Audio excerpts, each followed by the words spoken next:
I tell it again. One of us made it. And I think that's what Star Trek has meant to many, many, many people's lives.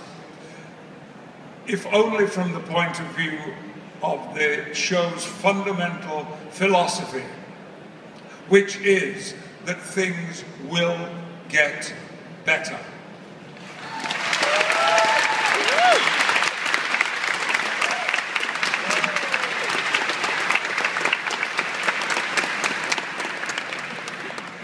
Good afternoon. Have a seat. Hello. It's been 25 years since Next Generation. To make you feel great, I was 1 year old, sir. But I'm wondering if everything was taken away from you, what Star Trek gave you, and I said you could keep one thing that Star Trek's given you, whether it's physical or whatever, what would that one thing be? Well, we were sort of asked that question last night, and I said, the best thing that Star Trek gave me were a group of people who have become my dearest, dearest friends. A group of people who I love and will always love profoundly. For their kindness and generosity, their amazing sense of fun and good humor, and their talent too. But Star Trek, in 1987, unless you watched occasional things on BBC Two, if you didn't go to the Royal Shakespeare Company, you had no idea who Patrick Stewart was. And in 1987, all of that changed. The show became an international phenomenon. And we all became so much more well-known, although actually the two most well-known actors when the casts were announced in 1987, certainly in the United States, were Will Wheaton and LeVar Burton. And doing Star Trek has enabled me to do so many things that I could not even have reached for if it had not happened. I could list them, you know, and they gave my career and my self-confidence a huge boost, and continues to. There's been a downside as well, not a big one, but an irritating one. Not too long ago, a very well-known movie director whom I had been begging to meet with because I wanted to do a role in a movie he was directing. He was very nice and we had an excellent conversation, but at the end of it he said, look, why would I want Captain Picard in my movie? Yeah, it was kind of sad. So there has been a certain downside to it.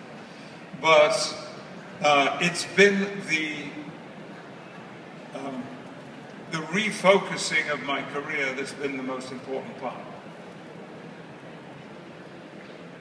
Hello.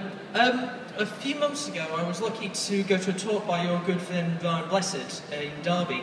And at it, he was telling us stories of how, when you were younger, you both came down to London on the train at weekend and went to the theatre and stuff like that. And how he described it as he was forcing you to a degree because you were going to the carriages that weren't for people and stuff like that. But at the end of the talk, he, pretty surprisingly to the entire audience, announced that he just finished his cosmonaut training and would be going up to the International Space Station next year. I was wondering, do you reckon he'll try and force you to go up with him at some point?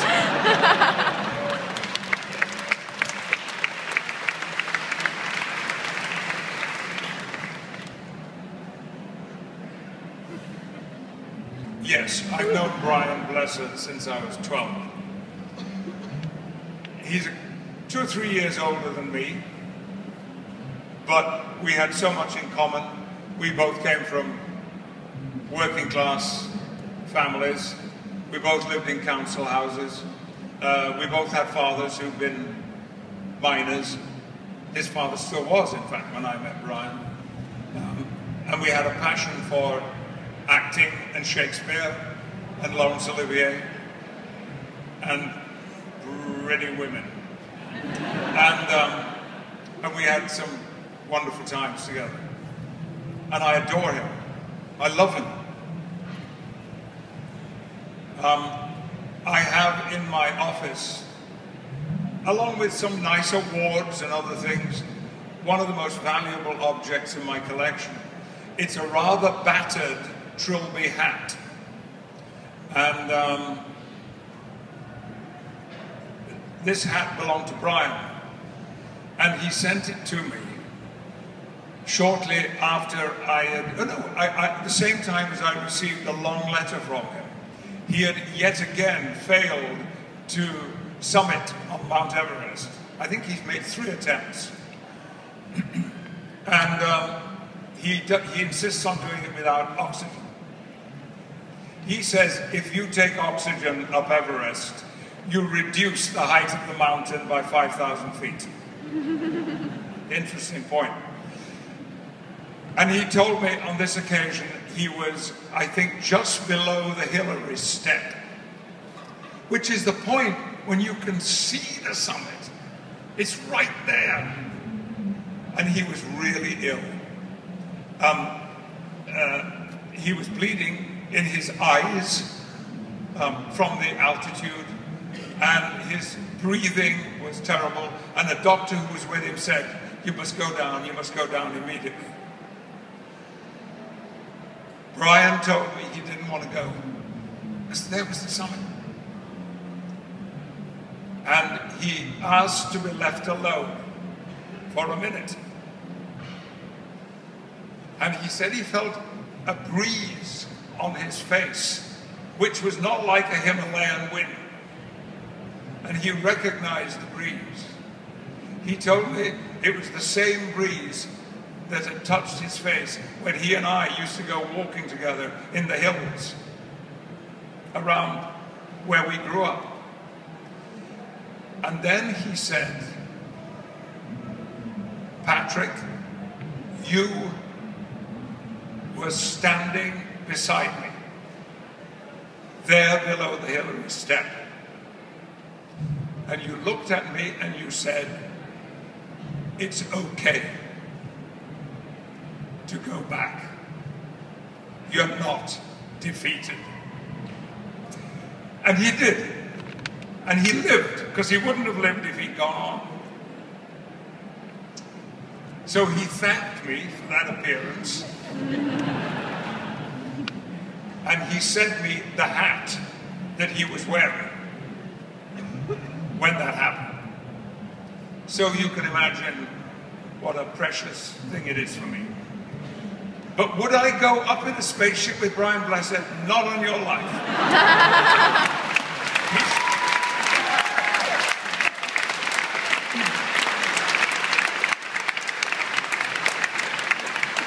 He's too loud. I mean, imagine that confined space. I'm Brian, really? You Brian Blessed. I think we have time for one more, don't we? Then we've got to quit. I think we got a couple more, yes. 2 more. Okay. Good evening, Mr. Stewart. Thanks for coming. I was just wondering, if they made a movie about the life and times of Patrick Stewart, which of the following 2 actors would best portray you? Tom Hardy or James McAvoy?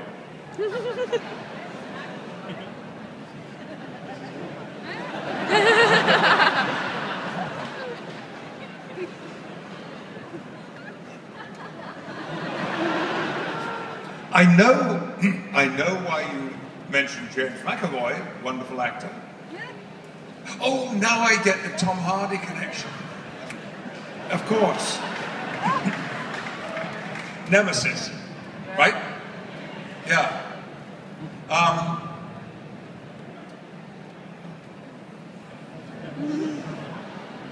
I would actually have James McAvoy play the young Patrick Stewart and Tom Hardy play the old Patrick Stewart.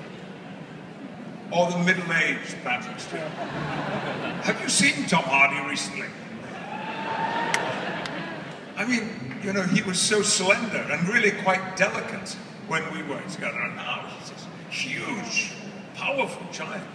Amazing. Great career.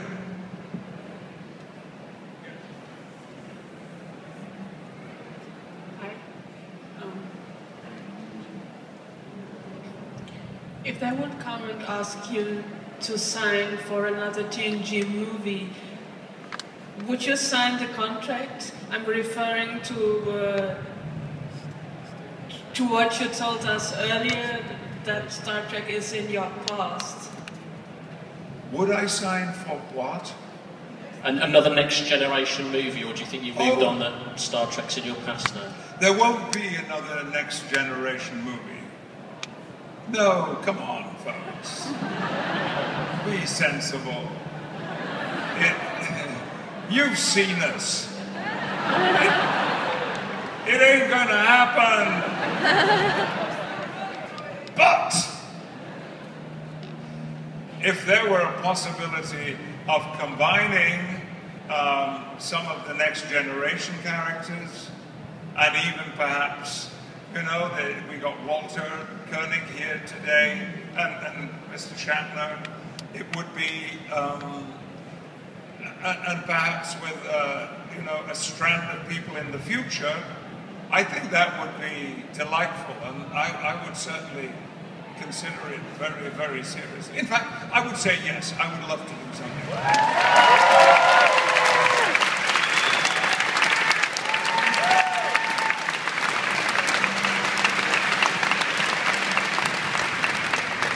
Can we do one more? Final one? Yeah, we'll do one more of this final question here. Hi, I've just started at a theatre group in Newcastle called the People's Theatre. What's the best advice you can give me for starting out in acting? You have started a new theatre company in Newcastle called the People's Theatre. Am I not right in thinking there was a People's Theatre once before in the Northeast? What? Croydon. He joined it. Why did you all hear that and I didn't? You've joined the People's Theatre. Right. Thank you very much. Advice as an actor. Okay. Right. There's so much, but there's one thing, and it's what I